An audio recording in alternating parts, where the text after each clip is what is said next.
ہمیں ہمارے مذہب میں اپنے مذہب کو سمجھنا بہت ضروری ہے. ہمیں مسلمان ہونے کے ناطے ہمارے لیے یہ بہت ضروری ہے کہ ہم یہ جانیں کہ ہمارا وجود اس دنیا میں کیوں ہے اور ہم اس اللہ کی عبادت کیوں کرتے ہیں, ہم اس دین ابراہیمی کو کیوں فالو کرتے ہیں, ہم اپنے مذہب کو اسلام کیوں کہتے ہیں. تو اللہ رب العالمین کے دین میں ہر انسان کو یہ سمجھنا بہت ضروری ہے کہ وہ اس رب کے دین کو کیوں فالو کرے. تو ہم مسلمان اپنے آپ کو اس لیے کہتے ہیں کہ ہم وہ لوگ ہیں جو کہ اسلام کے اوپر جو ہے ایمان لائے ہیں, ہم اس کے ماننے والے ہیں. لیکن ہم اسلام کو اس لیے مانتے ہیں کیونکہ اسلام ہمیں جو ہے اللہ رب العالمین نے پہنچایا ہے اپنے پیغمبروں کے ذریعے, اور ہمیں یہ بتایا ہے کہ یہ مذہب ہے جو اللہ رب العالمین ایک انسان کے لیے پسند فرماتے ہیں. یہ وہ فرقان ہے, یہ وہ گائیڈ لائنز ہیں کہ جس پہ اللہ رب العالمین جس نے ہمیں بنایا ہے چاہتا ہے کہ وہ انسان اس پر چلے. اسلام کے پیروکار ہیں تو ہم اسلام کے پیروکار اس لیے اپنے آپ کو کہتے ہیں کہ ہم اس اللہ رب العالمین کی ذات کے اوپر ایمان لاتے ہیں جس کو ہم نے دیکھا نہیں ہے, جس کو ہم سن نہیں سکتے ہیں, جس کو ہم سونگ نہیں سکتے ہیں, جس کو ہم چھو نہیں سکتے ہیں. ہمارے پاس کوئی ایسی اللہ تعالیٰ نے ایبلٹی نہیں دی ہے کہ ہم اللہ رب العالمین کو کسی بھی طریقے سے آئیڈینٹیفائی کریں.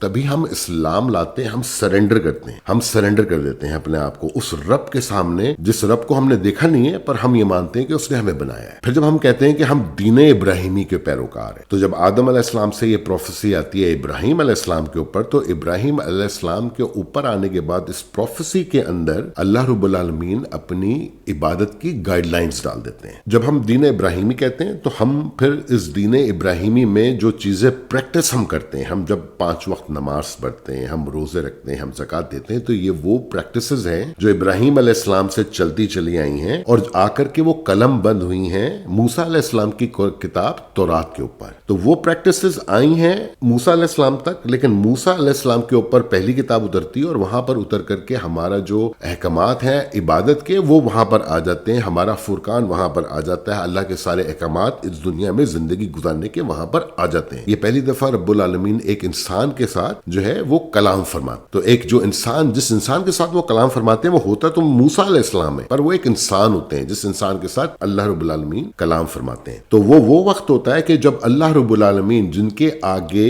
اسلام میں ہم لوگوں نے سرنڈر کیا ہوا ہے, وہ اللہ رب العالمین زمین پہ آ کر کے انسان سے کلام فرماتے ہیں اور اس کو اپنی آئیڈینٹیفیکیشن دکھاتے ہیں, جس پہ موسیٰ علیہ السلام بے ہوش ہو جاتے ہیں ان کی تجلی دیکھ کر کے. ہم جب اپنے آپ کو کہتے ہیں کہ ہم مسلمان ہیں اور ہم دین ابراہیمی کے پیروکار ہیں اور ہمارا مذہب اسلام ہے, تو ہمیں اس چیز کو سمجھنے کے لیے اپنی پروفیسی کو, ہماری جو پیغمبری کا جو سلسلہ ہے, ہمیں اس کو سمجھنا بہت ضروری ہے. کیونکہ اگر ہم اس کو نہیں سمجھ پائیں گے تو ہم اپنے آپ کو, جو ہمارا مقصد ہے اس دین کے اندر, اس مذہب کے اندر, ہم اپنے مقصد کو ڈھونڈ نہیں پائیں گے کہ ہم یہاں کس مقصد کے لیے آئے ہوئے ہیں. اس کل کائنات کے اندر ہم اس کل کائنات کے اندر اللہ رب العالمین سے دولت کی دعائیں مانگنے کے لیے نہیں آئے. ہم اس کل کائنات کے اندر اللہ رب العالمین سے اپنی خواہشات کی دعائیں مانگنے کے لیے نہیں آئے ہوئے. لیکن اگر آپ یہ خواہشات کی دعائیں مانگتے ہیں تو وہ اللہ رب العالمین ہے, وہ جب چاہے جس کی دعا چاہے جیسے چاہے پورا کر دے اور اس کو آزمائش میں ڈال, کیونکہ ہم اس دنیا میں صرف آزمائش کے لیے. تو ہم جب کہتے ہیں اسلام, جب ہم کہتے ہیں مسلمان, جب ہم کہتے ہیں دین ابراہیمی, جب ہم کہتے ہیں پیغمبری کا سلسلہ, جب ہم کہتے ہیں فرشتے, جب ہم کہتے ہیں اللہ رب العالمین, تو یہ ساری انفارمیشن, یہ ساری ایجوکیشن جو ہمیں ملتی ہے ایک انسان اور ایک مسلمان ہونے کے ناطے, وہ ہمیں ملتی ہے اللہ رب العالمین کی کتاب کے اندر سے. ہم جو اس وقت کا انسان ہے, اس وقت کے انسان کو اگر آدم علیہ السلام کے ساتھ کھڑا کر دیا جائے تو ہمارا جو لائف سٹائل ہے اس میں بہت فرق آ چکا ہے, ہماری نالج میں بہت فرق آ چکا ہے, ہمارا انٹلیکچوئل لیول بہت چینج ہو چکا ہے. لیکن جب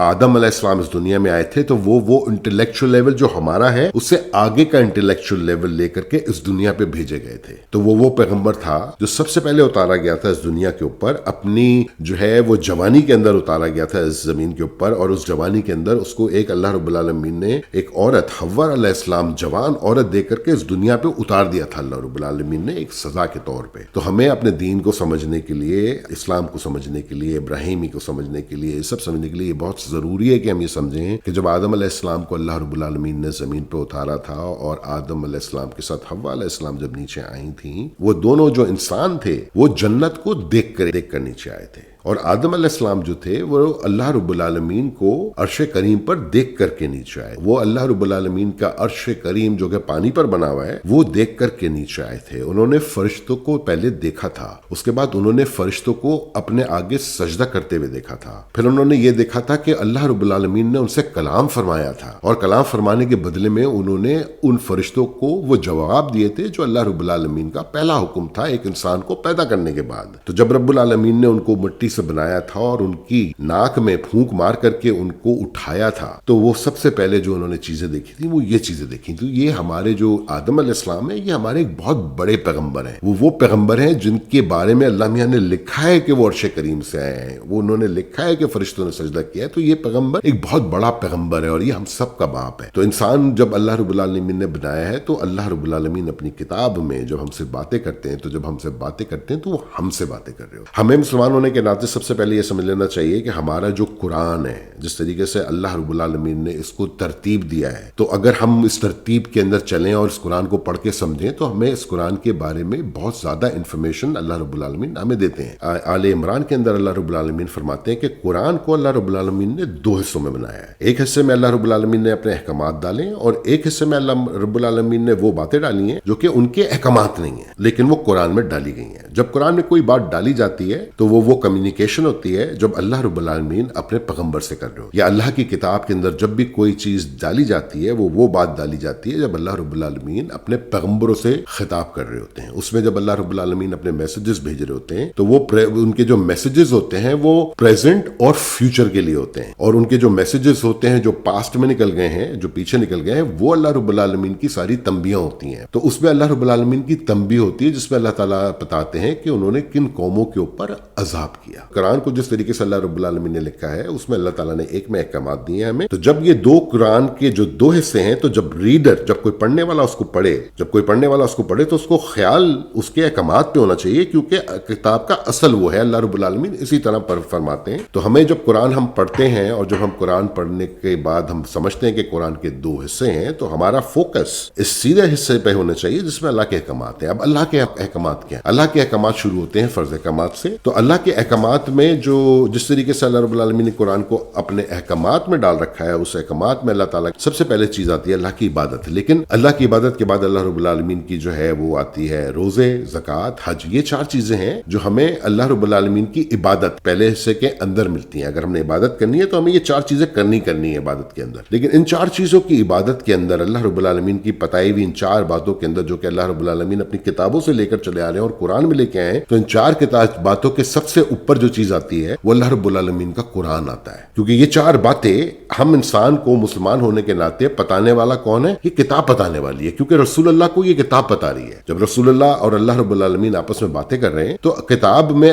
رسول اللہ لکھ رہے ہیں لیکن یہ باتیں اللہ رب العالمین رسول اللہ سے کر رہے ہیں. تو جب اللہ رب العالمین ہمیں بتا رہے ہیں کہ یہ عبادتیں ہیں اور یہ عبادتیں ہمیں پتہ چل رہی ہیں قرآن سے, اور رسول اللہ کو بھی پتہ چل رہی ہیں قرآن سے کہ یہ تمہاری پیچھے پیڑھیوں سے چلتی چلی آ رہی ہیں, تو ہمارے قرآن کی امپورٹنس آٹومیٹکلی اوپر آ جاتی ہے. تو جب یہ اپنی باتیں فرض بتا رہی ہے تو یہ کتاب ہمارے اوپر فرض ہو جاتی ہے, کیونکہ ہمیں اس سے فرض باتیں پتہ چلتی. تو اللہ رب العالمین کے نظام میں جو آدم علیہ السلام کا مقام ہے وہ ایک بہت بڑے پیغمبر ہیں. اللہ رب العالمین کو دیکھ کے, ان سے ملاقات کر کے, عرش کریم سے ہو کر کے, فرشتوں سے سجدہ لے کر کے, شیطان کی نافرمانی دیکھ کر کے, اور اس کے بعد وہ نیچے پہنچتے ہیں حوا کے ساتھ, اور حوا ان کو اللہ تعالیٰ جنت میں دیتے ہیں. اور آدم علیہ السلام جنت سے آئے ہوتے ہیں, جس جنت کے بارے میں اللہ رب العالمین فرماتے ہیں کہ ہماری زندگی سے, ہمارے دور سے کئی گنا بہتر ہے. تو آدم علیہ السلام وہ چیزیں دیکھ کر کے آئے ہوئے ہیں جو ابھی ہم بیٹھ کر کے اتنی ماڈرنائزیشن ہم نے کچھ دیکھی نہیں ہے, کیونکہ یہ کوئی کمپیریزن نہیں ہے جنت کا, اور یہ جنت کا کمپیریزن ہو بھی نہیں سکتا. اس لیے یہ سزا کی جگہ ہے ہمارے لیے, جس کو ہم سچ سمجھ بیٹھے ہیں اور ہم سمجھ رہے ہیں کہ یہ کوئی بہت اچھی جگہ ہے. ہمارا جو پیغمبری کا سلسلہ ہے اس کو سمجھنا ہمارے لیے بہت ضروری ہے کہ ہماری پیغمبری کے سلسلے کو اللہ رب العالمین نے اپنے قرآن میں کس طریقے سے ڈیفائن کیا ہے. ہم اپنی عبادتیں کیوں کرتے ہیں, ہم اپنی نمازیں کیوں پڑھتے ہیں, ہم روزے, زکوٰۃ, حج کیوں کرتے ہیں, یہ سب چیزیں ہم کیوں کرتے ہیں, اور ہمارا اپنے رب پہ کیوں فیتھ ہے, اور ہمیں اپنے رب کی کتاب کے اندر سوالات نہیں نکالنے چاہیے. اگر آپ کا فیتھ ہے اور آپ اللہ رب العالمین کو ڈھونڈنے نکلیں تو آپ اس کی کتاب کھولیں اور آپ اس کی کتاب کو کھول کے اس کو پڑھیں اور اس کو وہاں ڈھونڈنے کی کوشش کریں. سب سے پہلے کسی بھی سوال کو اٹھانے سے پہلے, کسی بھی چیز کو پوچھنے سے پہلے, کہ اس کتاب کو اٹھائیں جہاں سے آپ کو آپ کے دین کا انٹروڈکشن ملتا ہے, جہاں سے آپ کو آپ کے پیغمبروں کا انٹروڈکشن ملتا ہے, جہاں سے آپ کو آپ کے رب کا انٹروڈکشن ملتا ہے, جہاں سے آپ کو پتہ چلتا ہے کہ کون سی چیزیں حلال ہیں, کون سی چیزیں حرام ہیں, جہاں سے آپ کو ساری چیزیں پتہ چلتی ہیں. اور یہ